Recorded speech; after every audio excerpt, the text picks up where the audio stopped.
Olá, minha amiga, meu amigo. Chegou a hora do nosso encontro nesta terça-feira, 14 de maio. Em 1755, Lisboa sofreu um terrível terremoto.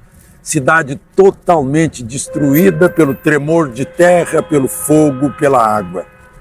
Aí surgiu um líder que uniu o povo em torno da reconstrução. E ele está imortalizado aí atrás de mim, nesse monumento, o Marquês de Pombal. No mundo inteiro, depois de crises, os líderes unem o povo para a reconstrução. Depois da Segunda Guerra Mundial, a Inglaterra teve Churchill, a França teve De Gaulle, a Alemanha teve Adenauer. E depois da catástrofe do Rio Grande do Sul, teremos um líder que una o povo para a reconstrução? Não esqueça de se inscrever e ao final de deixar o gostei ou não gostei.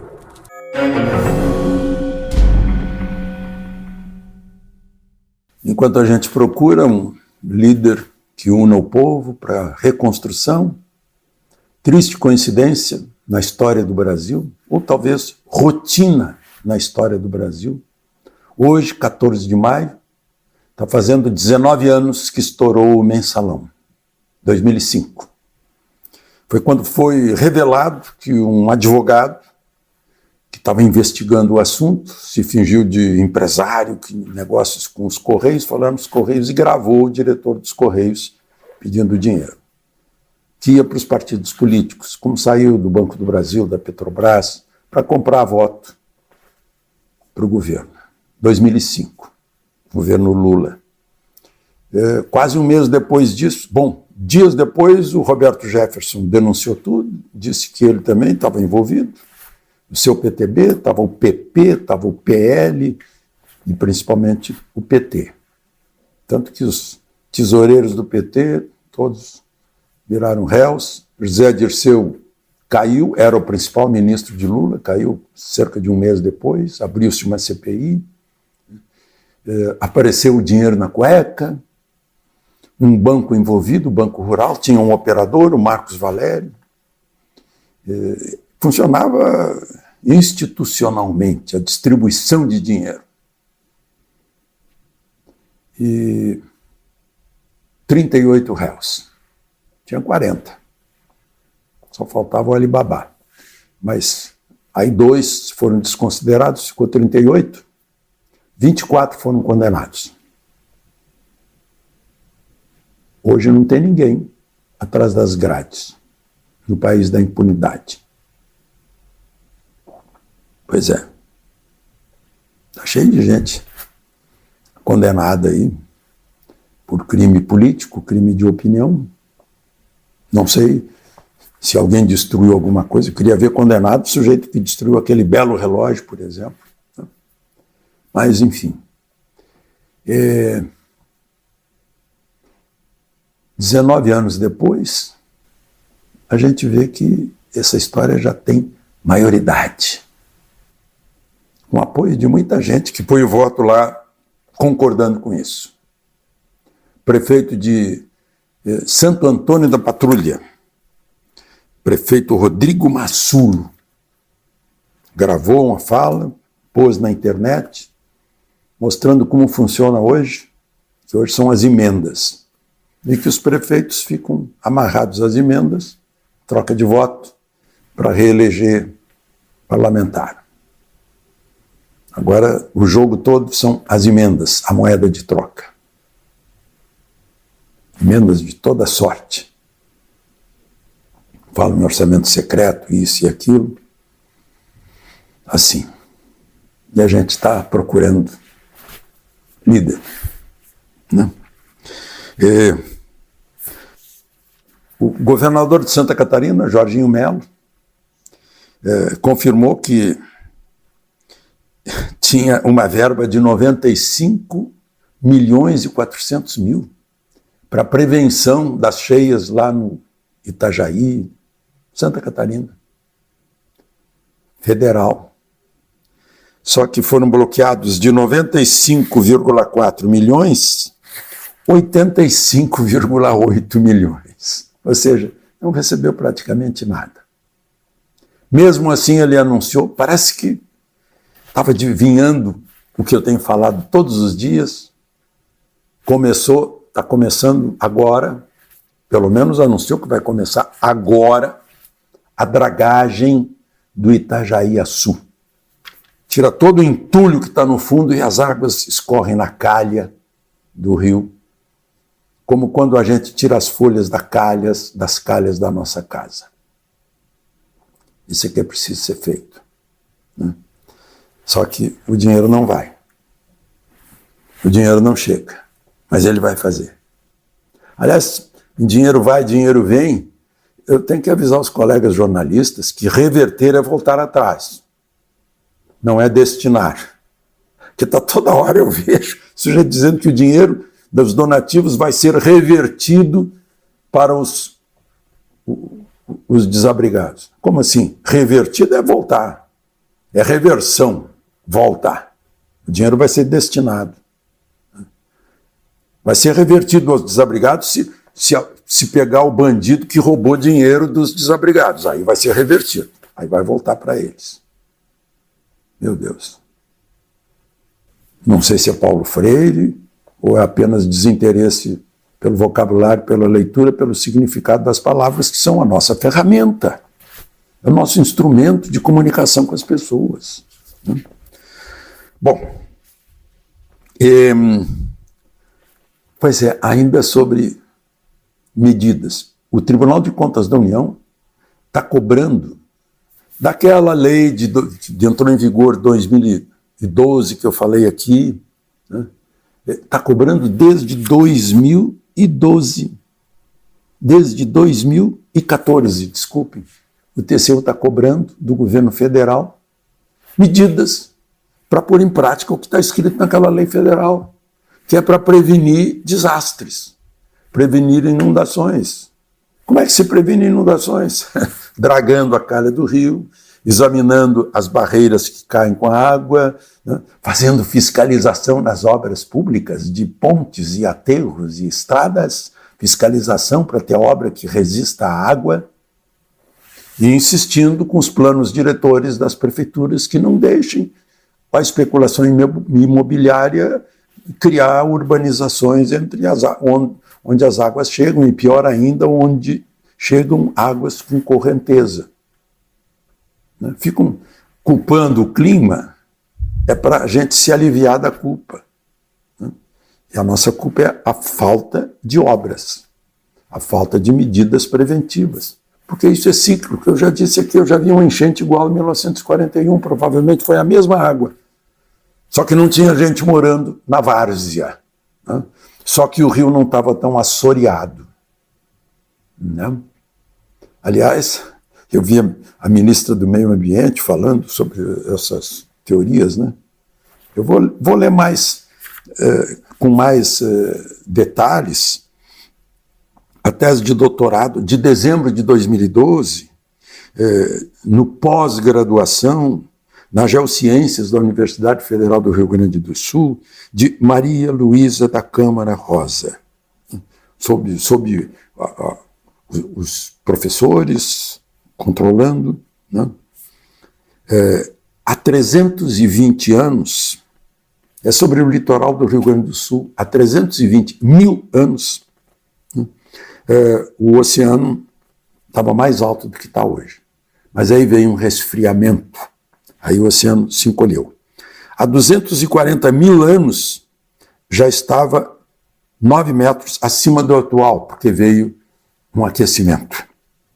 Há 150 mil anos esfriou, veio um período glacial, e esfriou e o oceano baixou de novo.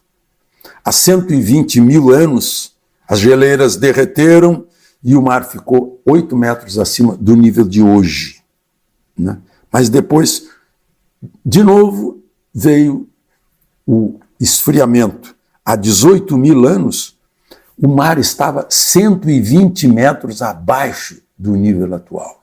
Depois veio um aquecimento, e há 6 mil anos, o mar estava 3 metros acima do nível atual. Naquela época, a Terra tinha 5, 6 milhões de habitantes. Então, e antes não tinha 320 mil anos, lá por 240 mil anos começaram, de certo, a aparecer hominídeos, alguns primatas, a coisa assim, né? Mas não somos os responsáveis, é o Sol que é o responsável. Agora, nós somos responsáveis pela não dragagem dos rios, ou por uma parte do assoreamento, é a responsabilidade nossa, né? As construções em lugares indevidos também são responsabilidade nossa. E a falta de aviso de chuvas, e a falta de alertas de movimentação de pessoas e de águas, também, isso é responsabilidade nossa. Essa responsabilidade que o Tribunal de Contas da União está cobrando, porque afinal fizeram uma lei que promete mundos e fundos para evitar desastres naturais, não vão ser evitados, mas as consequências podem ser diminuídas, né? Podem ser atenuadas. Bom, mas o governo, a reação do governo, temos que calar a boca de quem está criticando, né? Aí fez um inquérito, né, o governo alega, e eu não acredito, né, alega que a crítica ou a fake news, seja lá o que for, prejudica a Força Aérea Brasileira, o Exército Brasileiro e a Polícia Rodoviária Federal. Sinto muito. O Exército Brasileiro, a Força Aérea e a Polícia Federal não são assim. Eles não ficam impressionados com crítica. Eles trabalham mais com crítica, para mostrar que a crítica está errada. Eles têm brio. Eles aprenderam, não é isso. Não misturem a política com o brio das pessoas que estão uniformizadas. Se receberem críticas, eles vão trabalhar mais, para mostrar que a crítica não é justa. E, aliás, se a crítica for justa, que maravilha! Que bem faz a justa crítica, porque corrige os rumos, corrige os erros. A crítica é muito mais útil para qualquer pessoa, para qualquer entidade, que o aplauso, né? Agora, por azar do governo, má sorte do governo, azar não, má sorte, né? Porque azar e sorte são sinônimos, acaso, né?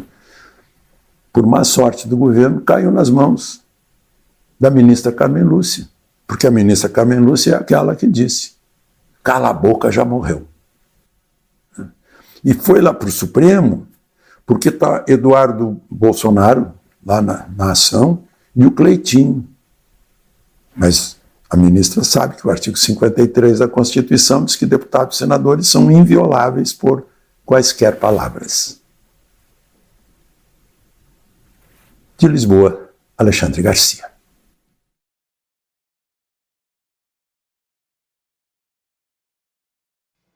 Hello, my friend. Time for us to meet up and discuss the day's events. August 10th. On August 10th, in 1907, Santos Dumont took off from Paris in the balloon Lute, or Lutetia, as the Romans called it, Paris, and carrying 3 passengers, among them Antonio Prado Jr., whose street name is now a school in Sao Paulo, founder of the Clube Atlético Paulistano, and his wife, Dona Eglantina, of the Penteado family, was the first Brazilian to fly, right? And also on August 10th, but in 1913, Paris put up a plaque right in the city, okay? There's Severus Street, the plaque saying that the Brazilian Augusto Severo died when his balloon caught fire. I'm mentioning this to demonstrate our pioneering spirit. By the way, today I learned, I didn't know, that the idea for Iguaçu National Park was Santos Dumont's. There's a statue of him there. He went on horseback, left there on horseback because there was no road, and arrived in Curitiba to propose the creation of the park to the governor. So, let's go. Don't forget to subscribe and leave your like or dislike at the end.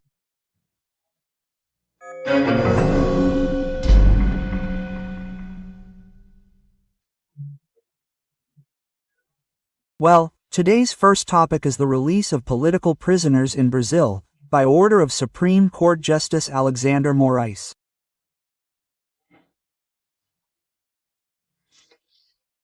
On Monday, they were released. The order was issued to release 37 female and 53 male prisoners from Brasilia prisons. And the next day, Tuesday, 25 women and 47 men, all with ankle monitors. In total, 100 men and 62 women. The women who left the CEIA prison sang the song and all. They were happy, right, or relieved, but I don't think there's anything to celebrate, not for them, not for the country, right, not for justice, not for the judiciary. They weren't convicted. They spent 7 months in prison without conviction, serving their sentences, right? Without conviction. I have Artur Virgilio here, remember the Secretary General of the Presidency, the government, and Fernando Henrique, Governor of Alagoas, Senator, and career diplomat, who posted this here. I was pleased, Minister Alexander, with your gesture of freeing so many suffering people who lack the best and greatest right of all, which is freedom. Complete the just gesture and free the others. Turn this page of pain that Lula could have prevented. He had information from ABIM and GSI.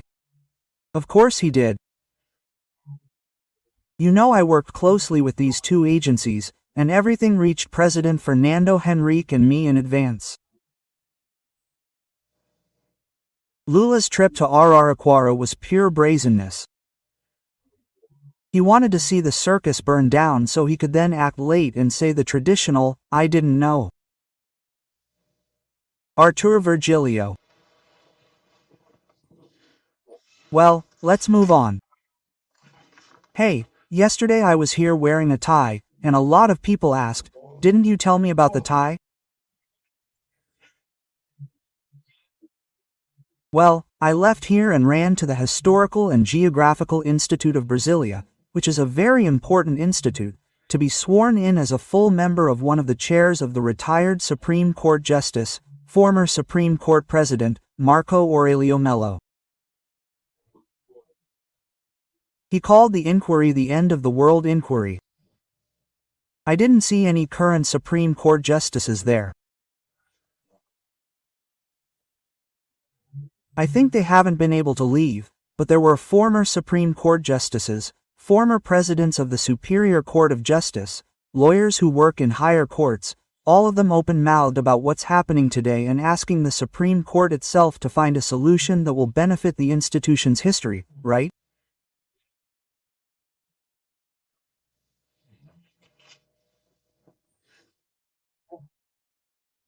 Well, speaking of which, one of them told me, right, a former president told me, well, they're forgetting Montesquieu, Article 2 of the Constitution, the checks and balances, the independence of powers. The Supreme Court is legislating. Now, I see Congressman Osmer Terra, who is twice Secretary of Health, was a minister, is a doctor, saying that the Supreme Court, okay, is deciding an article of the drug law, whether it's constitutional or not, but the moment it starts saying whether each person can carry 60 grams or 40 grams, it's already legislating. And that's the responsibility of the National Congress, right? By the way, there's a group there, Luke, that I saw on social media, doing the math, got 60 joints of marijuana, saying, well, this is the limit, look, it weighed 60 grams, right? Having 4 people in a car is already 240 grams, right? A kid can arrive on the corner with 60 joints, He can't be arrested, taken anywhere, but he can sell the joints. They're showing this. These are the things that happen out there, right?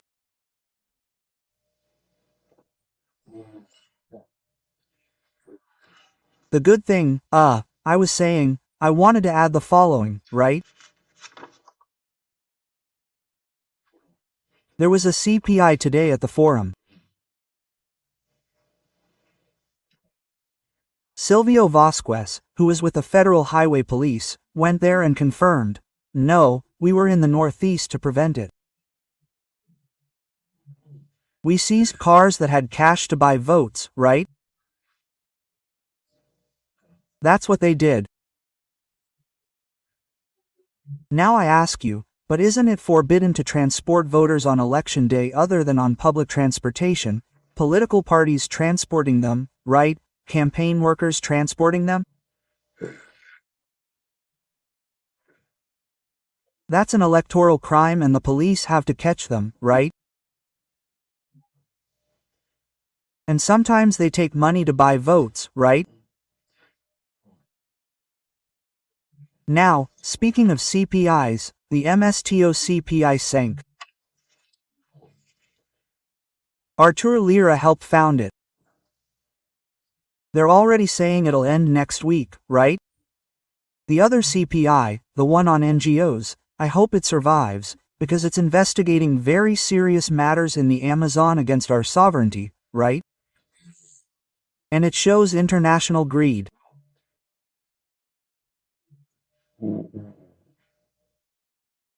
And now the president of the CPI warned the Minister of Foreign Affairs that if he doesn't want to send everyone the documents related to the owned, in Portuguese, since everything was in English, so that, if he wishes, he himself can provide clarifications about the contracts with the NGOs and the licenses granted to the NGOs.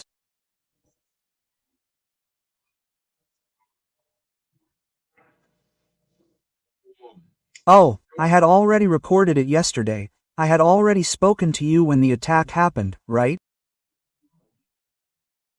It was 8:30 at night here in Brazil, the attack in Ecuador that killed a presidential candidate in the election on the 20th, that is, 11 days before the election. Many shots, 3 to the head of Fernando Vidia Vicencio. He is a journalist, was a federal deputy and fought. He was a political opponent of the leftist president, Carreira, right? And he fought drug trafficking and drug traffickers. Well, there was a faction that said it was theirs, but another, a dissident faction, said it wasn't and so on. But what I wanted to talk about here is the following. I looked in all the important newspapers in this country, the obvious, I learned in journalism.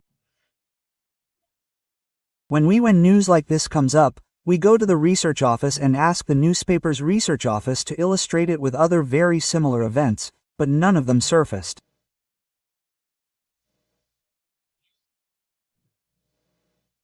The most similar event to this one was September 6, 2018, the assassination attempt on a presidential candidate in Juiz de Fora. No one mentioned it. It seems they want the reader to forget, right?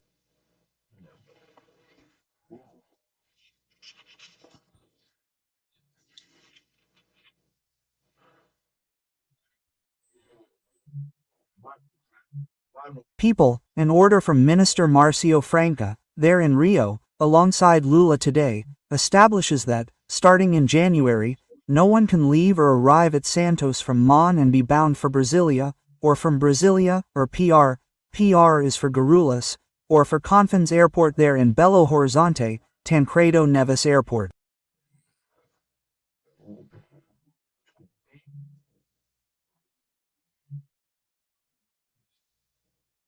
Now it has to be Galhau, because Galhau is underutilized, as we know, it's one of the longest runways in the country, super safe.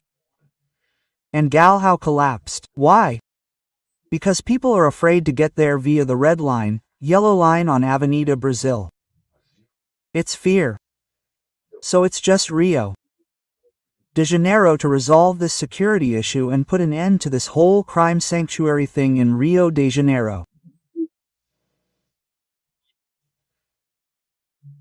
Territories cleared for drug trafficking that aren't part of the Brazilian state, right?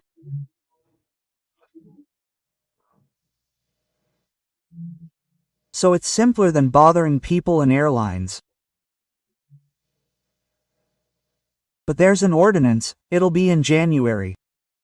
Anyway, there will be time for much discussion on this issue, because it affects the lives of many people, many airlines, many companies, many retailers who have established themselves in Santos Dumont near Santos Dumont. Santos Dumont will be for short flights and will operate the Santos Dumont Congonhas Air Shuttle. It used to be Rio de Janeiro's main airport. Then they built Galeão there at the airbase, right? Next to the airbase, then a new Galeão. And it really is a great, excellent airport. You just need to be guaranteed to get to and from there after your flight, right?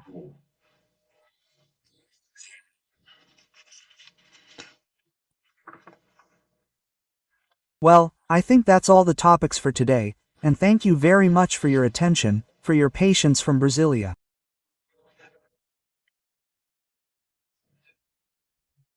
Alexandre Garcia.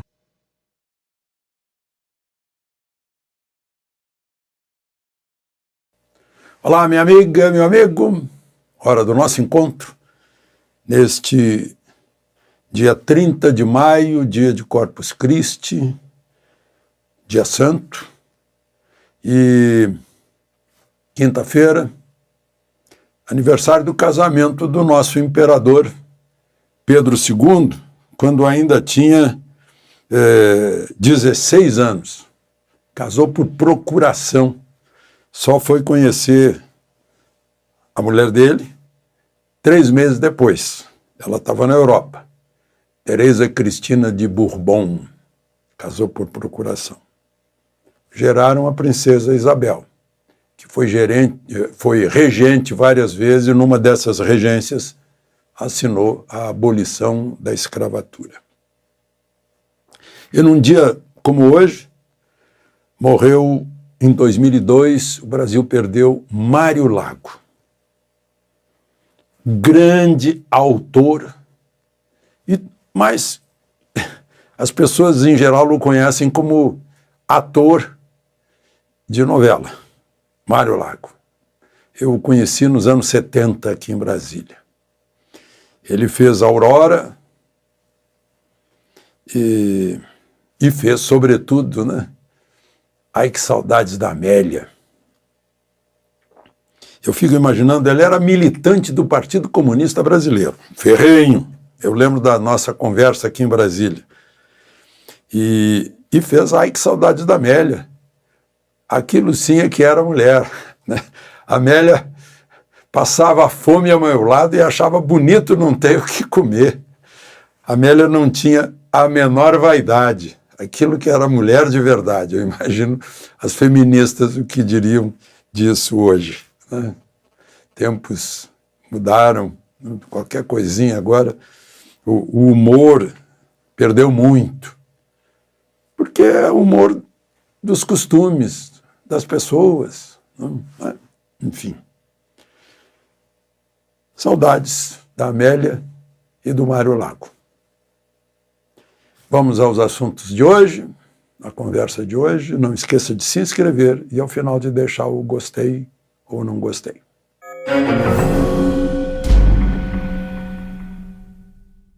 Bom, já que eu falei da perda de Mário Lago, eu falo também da perda do filho de um amigo, o Arthur Virgílio Bisneto, filho de Arthur Virgílio Neto, que foi prefeito de Manaus, diplomata de carreira, deputado federal, senador, ministro de Fernando Henrique, homem brilhante. O filho dele morreu de repente mesmo, com 44 anos. Já foi deputado federal. Essas mortes súbitas, mais uma, né? Bom, ainda falando sobre a votação do outro dia, que foi uma série de derrotas para o governo e até vitória de Bolsonaro. O veto de Bolsonaro foi confirmado, impedindo censura, e vetos de Lula que queriam manter a saidinha, por exemplo, né? O veto foi derrubado. E agora estão dizendo que vão recorrer ao Supremo para manter a saidinha, para ressuscitar a punição de 5 anos, criando assim o crime de fake news.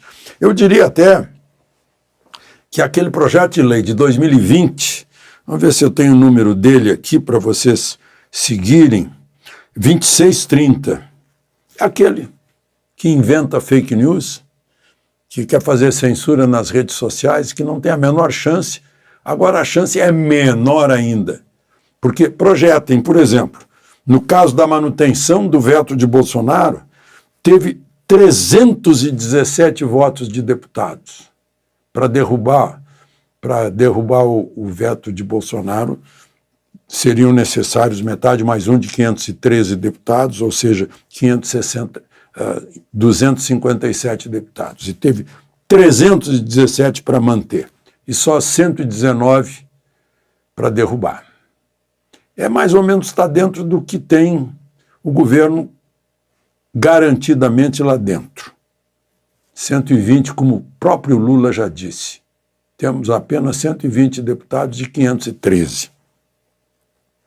Agora vão de novo apelar para o Supremo. Eu recordo e lamento que tenha ficado só no discurso o que disse Luiz Fux quando assumiu a presidência do Supremo, que as questões políticas têm que ser resolvidas pelo voto nos plenários políticos, que são da Câmara, do Senado ou do Congresso, e não no Supremo.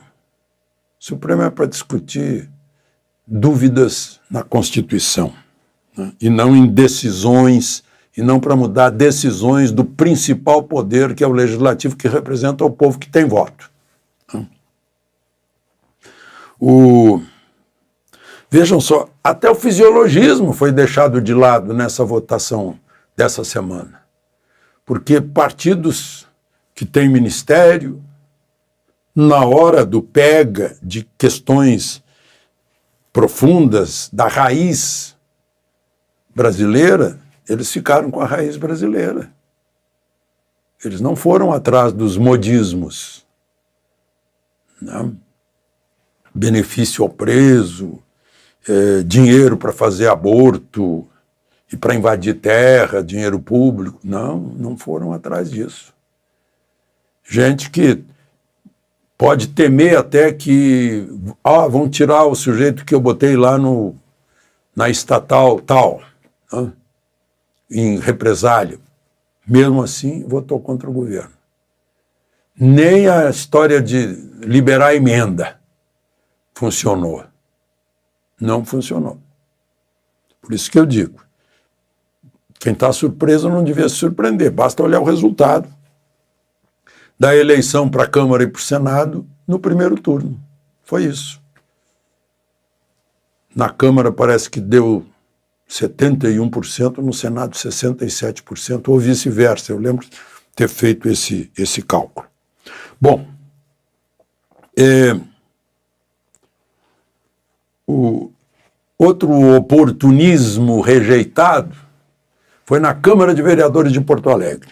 Um militante do PT entrou com pedido de impeachment, agora, dia 23 de maio, do prefeito Sebastião Melo, que é candidato à reeleição. E foi derrubado o pedido de impeachment por 25-10. Ficou a esquerda de um lado, a mesma esquerda que assinou aquela nota, os ex-prefeitos de esquerda. Assinaram nota, o Alceu Colares, o Tarso Genro, o Raul Ponte, o Fortunati, que era PT, né? Olívio Dutra, com o olho na eleição. porque sabem que o prefeito Sebastião Melo está trabalhando muito lá e é um candidato forte à reeleição. E outra questão também, né? Faz 5 dias ou 6, o presidente Lula esteve em Guarulhos para inaugurar uma obra, um trevo na Dutra, que começou com Bolsonaro e Tarcísio. Tarcísio nem foi lá por causa disso, não quis assinar embaixo. E o único a falar, o único deputado a falar foi o candidato de Lula a prefeito de Guarulhos, o deputado Alencar Santana. Agora saiu uma pesquisa da Paraná Pesquisa, está em primeiro lugar aquele que Lula queria derrotar, ou quer derrotar, o Eloy Pietá, que deixou o PT, está no Solidariedade, 26,5%. E o deputado Alencar Santana, em 5 pré-candidatos postos na pesquisa, está em 5º lugar, com 9,3%. Eu imagino a preocupação de Lula e do PT sobre as eleições municipais que estão pela frente. Também, né? Onde quer que a gente vai, queixa de movimento econômico baixo. Não é só problema no Rio Grande do Sul com cheia, não. É aqui na capital, por exemplo, que aqui eu vejo de perto, as pessoas conversam comigo, os donos de loja, estão preocupados. Mas também, olha só os números que o Banco Central divulgou agora, né? O déficit do setor público é recordista. Nos 12 meses, né, o 12º mês sendo abril, nos 12 meses de abril para trás, é 1 trilhão, isso dá quase 10% do PIB, é 1 trilhão e 43 bilhões. É déficit somado da União, estados, municípios e a maior parte das estatais. Só de juros da dívida, e a dívida está crescendo muito nesses últimos tempos, porque o governo gasta muito, não consegue cobrar mais imposto, inclusive porque a economia está assim patinando, e aí é papel no mercado, toma empréstimo. Juros da dívida, 776 bilhões nos últimos 12 meses. É muito juro. Muito juro. De Brasília, Alexandre Garcia.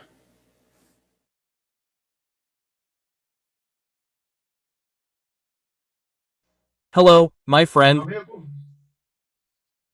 Time for our meeting this Tuesday, February 6th. On February 6, 1818, Prince Regent João finally became João V, Dom João V. Well, because the Queen had died, she was already interdicted before the turn of the century. And he became Prince Regent because his older brother, José, had died, right? He died as a child. And he was the one who passed over Napoleon, right?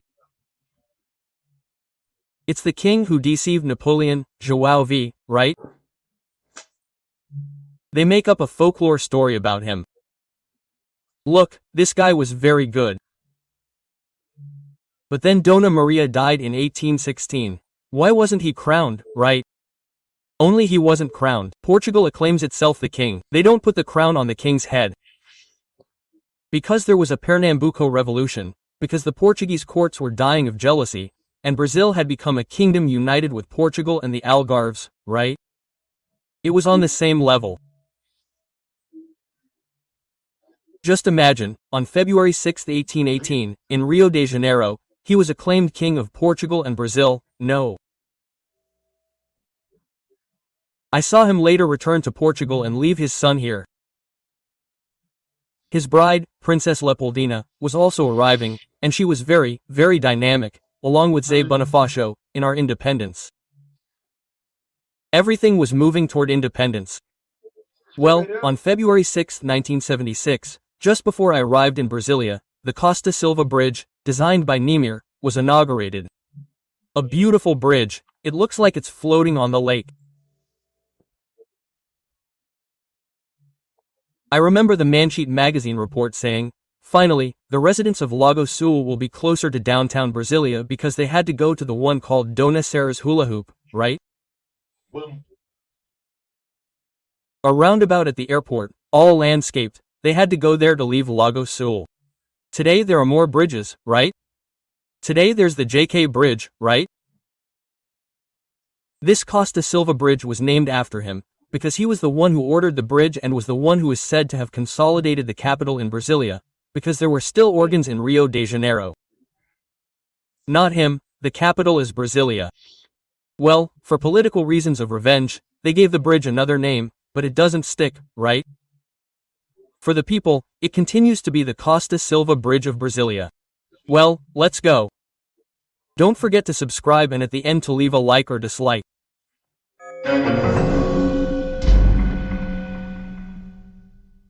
First, a sad topic. I wanted to record the death of the former president of Chile, Sebastián Piñera, a great businessman and great president, so much so that he was re-elected, had 2 mandates, right?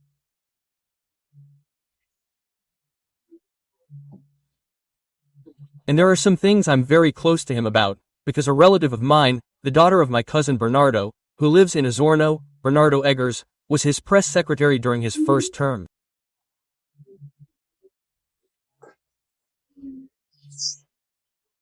And on my vacation about 10 years ago, right near the Pucón volcano, which was erupting in Rio Park, right next to it is the lake where his helicopter crashed. He was piloting his own helicopter. He's 72 years old. And the weather was very bad, the helicopter lost power and crashed into the lake. It's a big lake. I wrote down the name here so I don't forget. It's Lake Ranco, right? It's between a very large lake, the 3rd largest lake in Chile, between Valdivia and San Martín de los Andes, which is in Argentina. A beautiful place. I know that place well. He fell into the water. He was with 2 businessmen friends, the businessman's son, the businessman's wife, everyone went out swimming, except he was trapped inside the helicopter and drowned. A great president of Chile.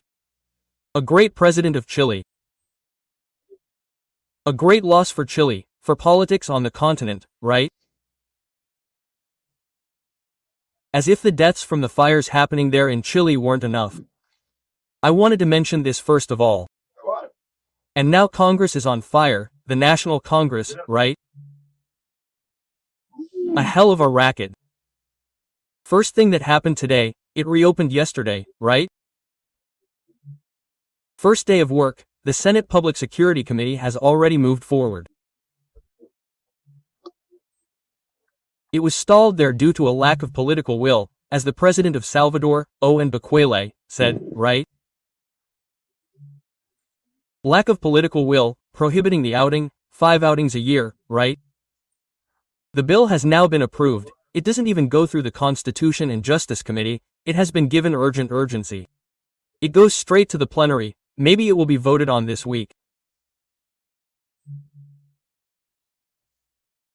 Then there's no more Mrs. Suzanne going home on Father's Day, nor the killer of the girl, right?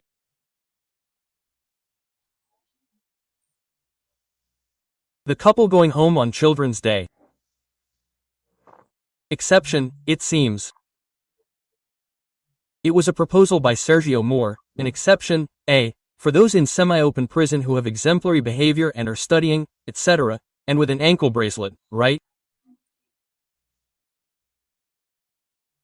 Then they can sleep, spend the night at home on those days they were free, and it will go to the plenary, and it will certainly be approved.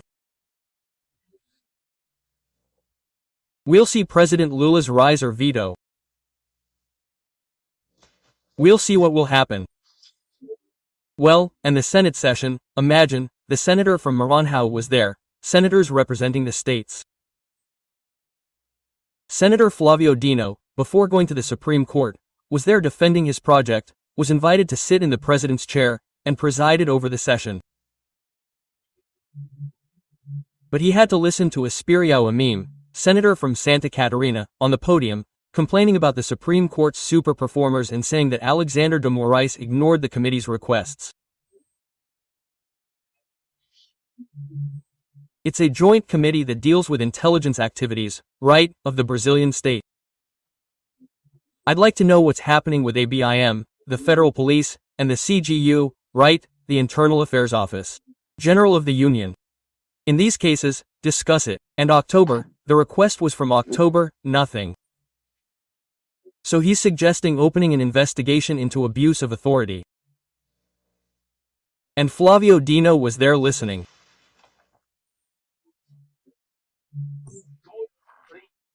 Another. Next, 14 parliamentary fronts, folks, almost everyone.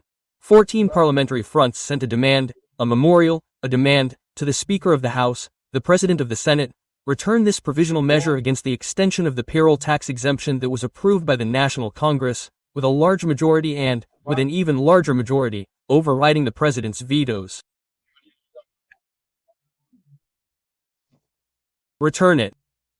This is more for Pacheco, who has this power that was messing around there. He wasn't willing, he was willing to negotiate and so on. 14 fronts, it's no joke. And taking the opportunity to say that a bill needs to be changed to allow opening on Sundays and holidays without relying on unions, on agreements with unions. It's the employer and the employee who decide. A top employee will earn more for working Sundays, open the supermarket, open the store, open in a tourist spot, close downtown, and so on, Sundays and holidays, demanding this, 14 fronts, it's not small. The President of the Republic felt the pressure from the Evangelical Caucus, which was already growing, receiving more support, and has already backed down on the Federal Revenue Service's plan to tax churches.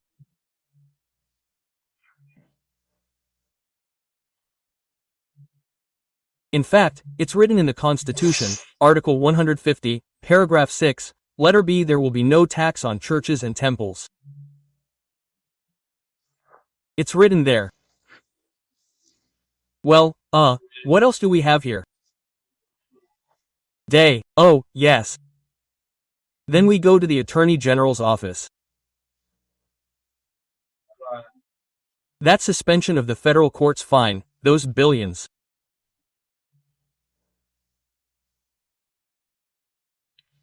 The Attorney General said, "We haven't seen any evidence that the federal court was coerced into signing the leniency agreement and accepting the fine."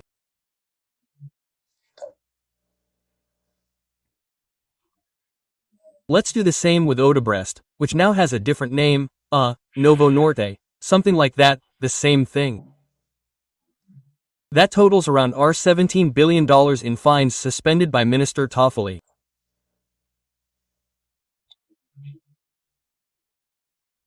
As a preliminary precautionary measure, there was supposed to be a legal basis, that is, the smoke of good law. But no, it was just a doubt. And the Attorney General's office said there's no doubt, there's no proof. Decisions are based on evidence.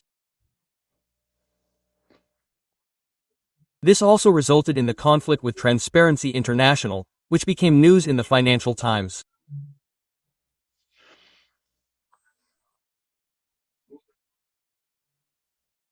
Minister Toffoli didn't like Transparency International's reference to the fact that his wife is a lawyer for the federal court and that his name was suspected on that Odebrecht list, right?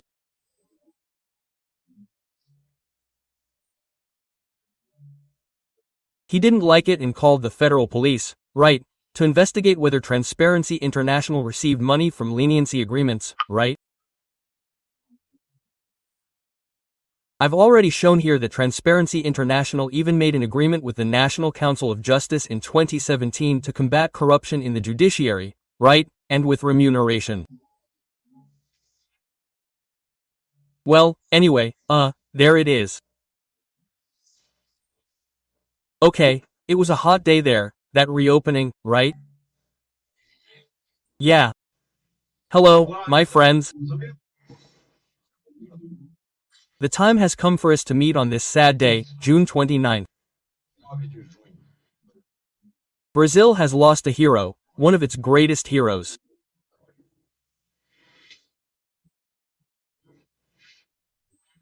On June 27, 1958, in Sweden, Brazil won the first World Cup,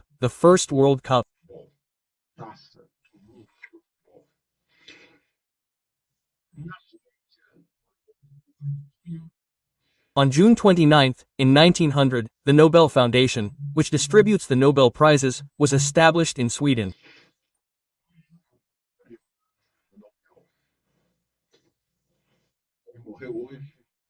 Whoever died today was nominated twice for the Nobel Peace Prize. And his name must enter the pantheon of heroes, in the square of the three powers, because he is already in our hearts.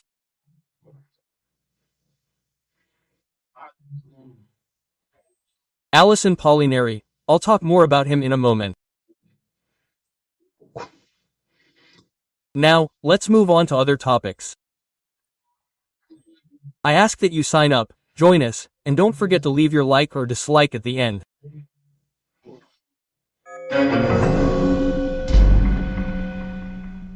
Well, today's first topic is Bolsonaro's trial at the Superior Electoral Court, ZE. As predicted, he will be convicted and will be ineligible for election for 8 years. Let's do to him what they failed to do, disobeying the Constitution in Dilma's trial. Dilma's trial in the Senate, presided over by Supreme President Ricardo Lewandowski, failed to comply with the sole paragraph of Article 52 of the Constitution, which states that a convicted president is ineligible for 8 years.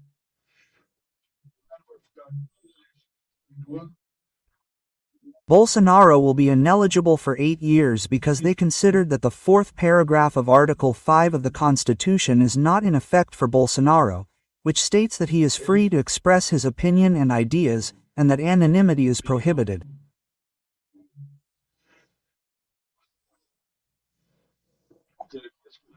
What he did before foreign ambassadors was to say that there is a risk of trust in the electronic voting machine if there is no proof of vote, as the PDT, Workers' Party, always wanted, and they denounced him for this.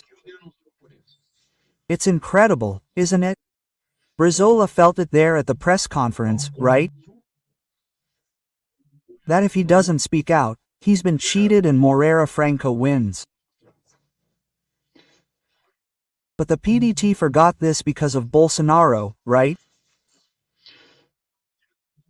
You forgot recently, because in 2021, Ciro Gomes and Carl and Lup were still defending the receipt, folks. And next year there are municipal elections, just to remind you. Well, it ended today 3-1, tomorrow it continues, it will be 5-2. In the best case scenario. Today, the only dissenting vote was Minister Rao, right?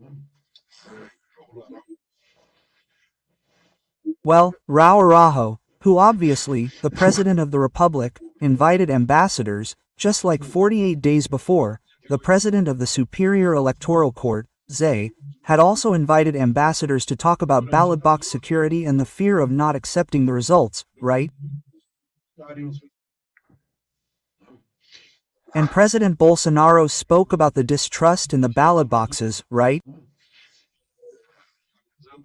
Well, and warning the ambassadors, look, no, like, you can't trust, this is a crime or an opinion, but respect it. It's 3-1, it will be 5-2, right? Well, just so we remember, in the first round, I won't even count the second round, but in the first round, more than 51 million Brazilian voters showed they support Bolsonaro. In other words, they were also disenfranchised, just like the thousands of Lanhola voters who were disenfranchised. They won't be able to vote for Bolsonaro again until 2030. That's it.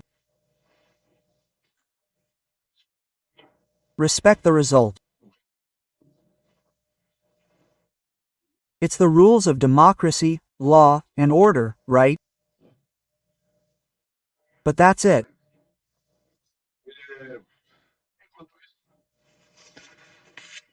Meanwhile, President Lula is currently dedicated to the São Paulo Forum, giving a speech at the São Paulo Forum tonight, at least as planned.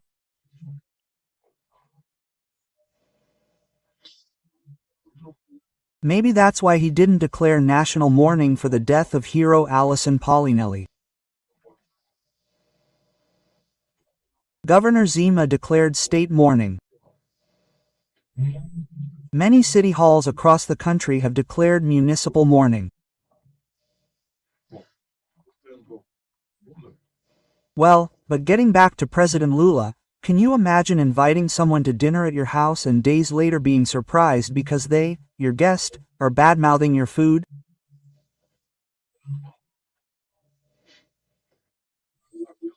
That's what Lula did in his official meeting with an ex-global who interviewed him on a program, right? And he said, palace food isn't good there in Paris, they're in Rome. Oh my God, right? The newspapers in Italy, in France are complaining about the lack of politeness, commonplace, right? I imagine what the people at Tamarati must be thinking. He also spoke badly of the food at Tamarati, said the menu needs to be changed. Bolsonaro, as everyone knows, drank guarana, Coca-Cola in a cup of cream cheese, eats everything. He never complained about any food, right? But maybe Lula has more fiancé, maybe he's demanding it, right? Even in Paris. Oh my God, right? Guys, just to remind you of one thing, the Supreme Court of the United States, with 9 justices, 6 of them voted to cancel this whole thing of giving priority by race in universities. Of course it's racism, right? If you prioritize Hispanics or blacks, it's the same as prioritizing whites. It's the same thing. It's the same racism. No, only whites enter here. Either here or here I give preference to white. Here, I give preference to black, Hispanic, and Latino people. That's racism. I saw the guy from United Airlines. Our preference now when choosing a pilot is diversity. As a passenger, my preference, if I could choose a pilot, would be the pilot's competence. You give me safety on the flight, right? It doesn't matter what color he is, his preference, that's a personal matter, it has nothing to do with his private life, right? Whoever it is, I want to know if he knows how to fly. So, the Supreme Court says that each person's competence counts, obviously, right? And Harvard, for example, has already announced, no, we have to comply. We will comply. Biden didn't like it, right? Because it's a fad in the United States.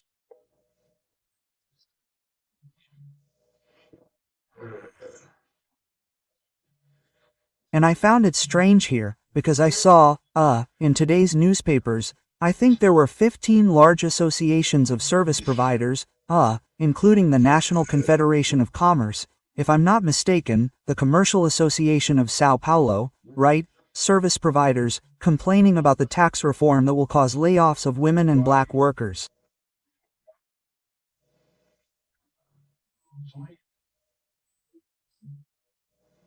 Have you all become racist too, or what? What's this? Firing people, everyone is equal. My God. Everyone is equal before the law, regardless of any kind of difference. It's there in the Constitution and it's in natural law. We're all equal. It doesn't matter what matters, it matters here, right? And the competence of each person, each in their own field, right? It's so simple. Well, by the way, right? I've been talking about this tax reform here. Service people are talking about it. The tax burden will rise significantly for the service sector. Well, I wanted to go back to my hero. Why do I say my hero? Because I followed his trajectory. He was a young man. And he wasn't, he's 36, I'm 40. He and I were 33, so he was 37 when he became Minister of Agriculture and received the Ministry of Agriculture from another young man, Luis Fernando Cern Lima. during whose administration the BRPA was created during the Metis government. Then Gazel was elected. He won the election from Dr. Ulyss chose Alison Paulinelli, an agronomist born in Bambui, Minas Gerais, an agronomist trained in Lavras. He served 3 terms as secretary, had previously served as Secretary of Agriculture, and then again in Minas Gerais. This young man was brilliant. Then he boosted Embrapa. And suddenly the wilderness was discovered, where not a cent was paid per hectare, the Brazilian Central Western Highlands. Temperate agriculture was easy. I want to see agriculture in the highlands, and he did it. He turned Brazil into the breadbasket of the world. He was nominated twice for the Nobel Peace Prize, as I've already told you, right? He already received what is considered the Nobel Prize for Agriculture, because there's no Nobel Prize for Agriculture, it's the World Food Prize, right? I'll say it in English because it's called the World Food Prize in 2006.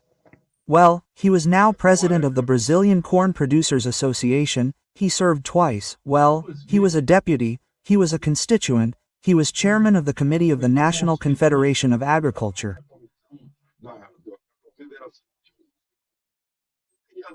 And I'll read some excerpts here that journalist Silvestre Gorgoglio, a brilliant journalist who worked with him until now, sent me.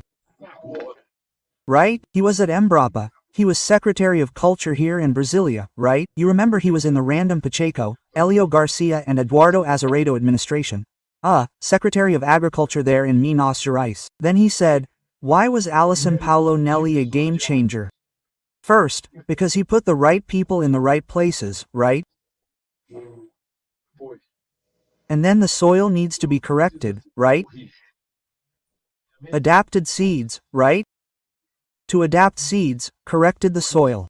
There's no point in taking, remembering that you take a Dutch cow and put it here in the wrong savanna, it dies of ticks, right? Well, he sparked a green revolution by developing agricultural technologies in tropical areas and making the Cerrado a major food producer, the saving grace for the poor countries in the African savannas, there in the African savanna. The solution is the same as the solution that Alção Paulinelli discovered here. He, Gorgoglio, says, in saying goodbye, Alison Paulinelli, it's a moment of gratitude, of praise, for the ability to still have Brazilians who think big and demonstrate love for their country. Alison Paulinelli was a giant in implementing projects conceived, right, by the group that created Embrapa, leading Brazil to the tropical green revolution, leaving his message of faith for the country to invest in science. The Brazilian tropical green revolution saved the world from hunger, and with hunger there is no peace in the world.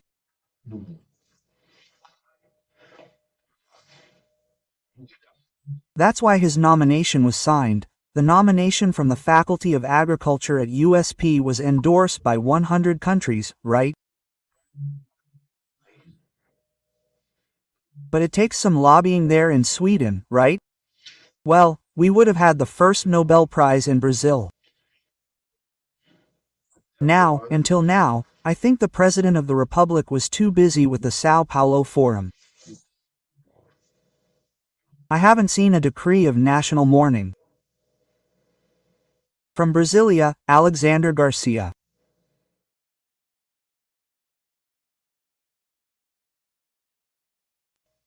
Hello, my friend. Today is a special day. I want to share with you this December 11th meeting.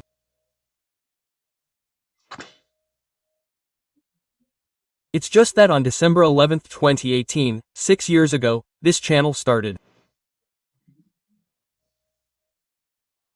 I had literally just left Globo. I walked onto Lopez Quintas Street, called my daughter Julia and said, "My daughter, Globo has just informed me that I will no longer appear in the video, right?" Then she replied, "Dad, let's register you on YouTube now before someone gets your name, okay?" Some people are getting it. And on December 11th, this channel started in 2018, 6 years ago. And the first video was on February 20th of the following year. So, in these 2,119 days, I calculated 2,735 videos of me talking to you.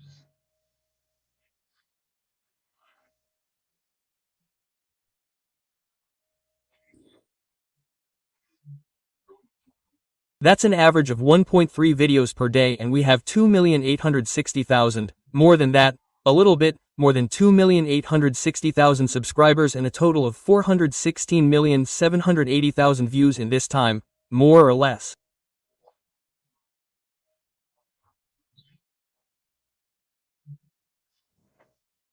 This changes all the time.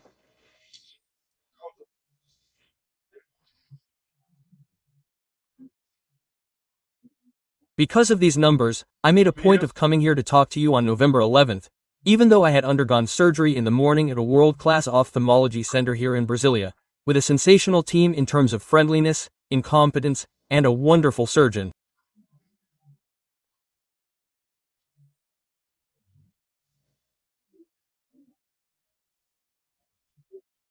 Also, an excellent surgeon, anesthesiologist Aiden. The whole team is wonderful. My wife, a doctor, is accompanying and filming the procedure.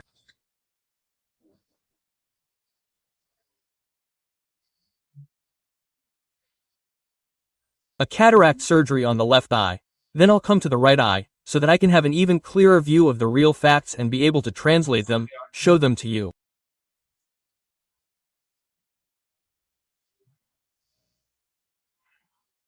So, if you're one of those who haven't signed up yet, come join us. We'll reach 3 million, and at the end don't forget to like or dislike. So let's get to the rest of today's conversation.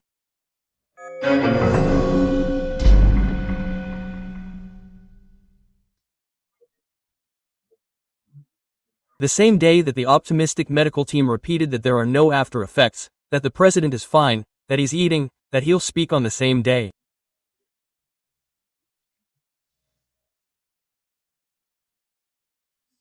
After saying this in the morning, in the afternoon, he announces that he's going to do another,